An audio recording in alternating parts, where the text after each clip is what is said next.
क्या पाकिस्तान, बांग्लादेश और नेपाल की तरह अब भारत में भी सरकार पलटने जा रही है? मैं आपको गारंटी करके दे रहा हूँ, हाइड्रोजन बम के बाद नरेंद्र मोदी जी अपना चेहरा इस देश को नहीं दिखा पाएंगे। ये चर्चा इस समय पूरे देश में आग की तरह फैल चुकी है। नरेंद्र मोदी। लोग पूछ रहे हैं क्या वाकई नरेंद्र मोदी जी की तीसरी बार बनी सरकार अब गिर सकती है? और हैरान की बात यह है कि इसके पीछे सबसे बड़ा कारण सिर्फ एक राज्य बताया जा रहा है और वो है बिहार। बिहार में विधानसभा चुनाव को लेकर सरगर्मी तेज हो गई है।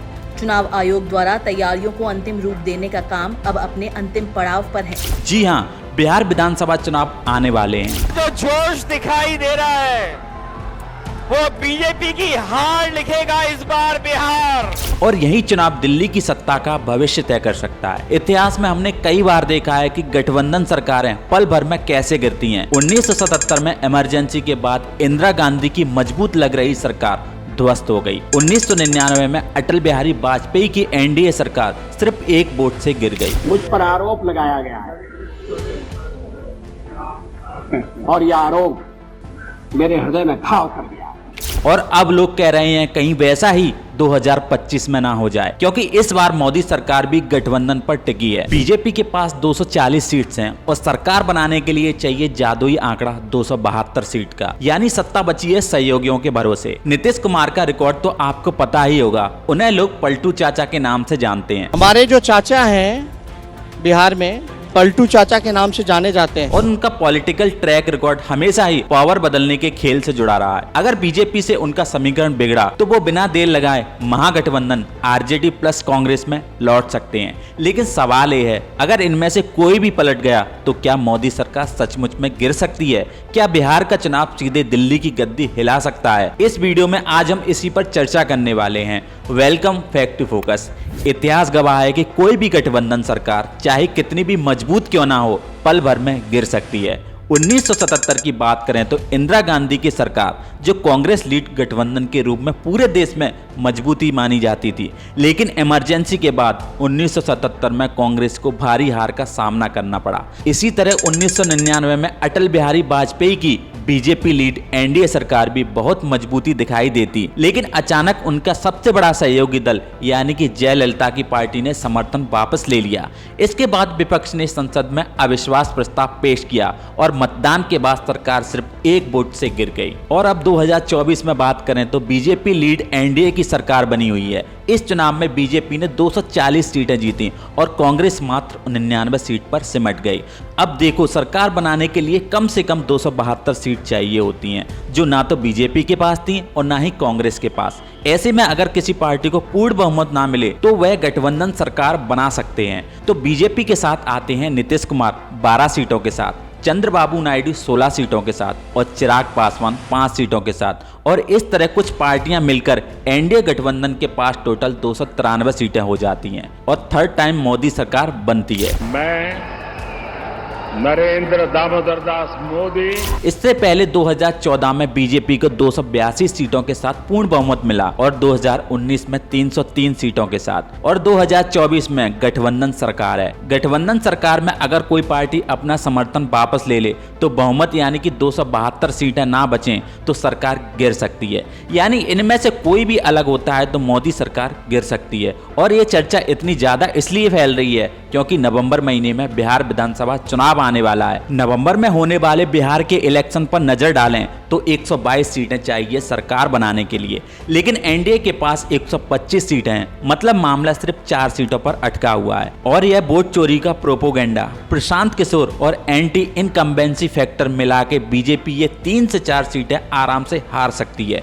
इसका मतलब होता है कि अब चीफ मिनिस्टर बनने के लिए नीतीश कुमार को राहुल गांधी और तेजस्वी यादव की जरूरत पड़ेगी, जिसके लिए वे अपने 12 एमपी का सपोर्ट जो मोदी को दिया है सेंटर में उसको वापस भी ले सकते हैं। नीतीश कुमार का ट्रैक रिकॉर्ड ही पलटने का रहा है। 2005 में पहली बार सीएम बने। बीजेपी के साथ मिलकर उस समय जनता लालू यादव के 15 साल के शासन से तंग आ चुकी थी, लेकिन 2013 में अचानक बीजेपी को छोड़ दिया, सिर्फ इसलिए क्योंकि नरेंद्र मोदी का पीएम कैंडिडेट बनना उन्हें पसंद नहीं आया। फिर 2015 में पलटी मारकर आरजेडी और कांग्रेस से हाथ मिला लिया और चुनाव भी शानदार जीता। लेकिन 2017 में एक और यू टर्न, उसी तेजी से आरजेडी को छोड़कर वापस बीजेपी की गोद में आ बैठे।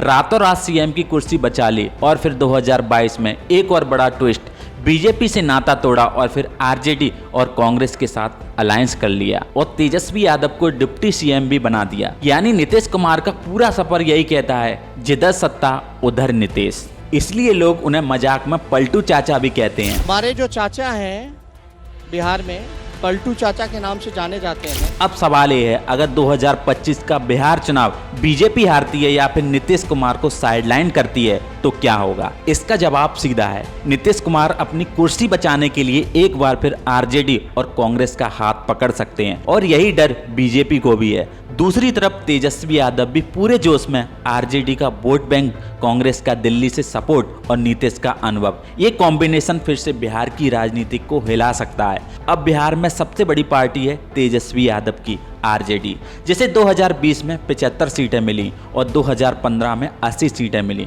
बिहार में कांग्रेस के पास 19 सीटें हैं और आरजेडी के पास 75 सीटें।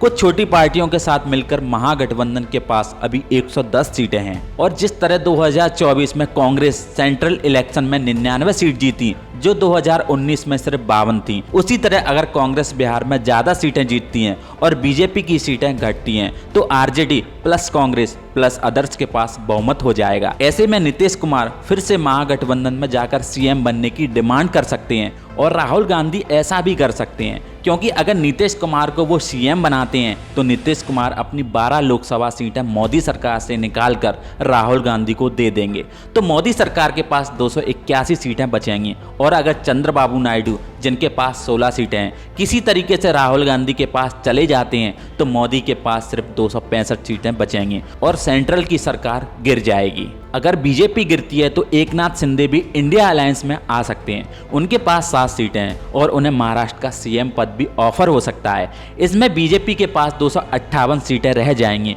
और इंडिया अलायंस के पास बहुमत आ जाएगा। अब देखो, ये सुनने में भले ही बहुत बड़ा और असंभव लगे, लेकिन ऐसा पहले भी हो चुका है। 1977 में इमरजेंसी के बाद इंदिरा गांधी को करारी हार मिली। विपक्षी पार्टियों ने मिलकर 295 सीटें पाई और मोरारजी देसाई प्रधानमंत्री बने, लेकिन 2 साल बाद ही चरण सिंह ने पाला पलट दिया और कांग्रेस के साथ मिलकर प्रधानमंत्री बन गए।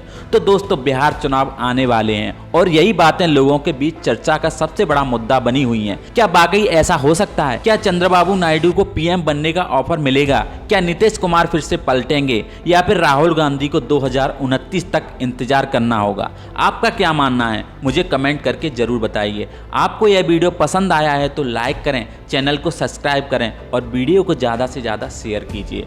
मिलते हैं आपसे अगली वीडियो में, तब तक के लिए जय हिंद।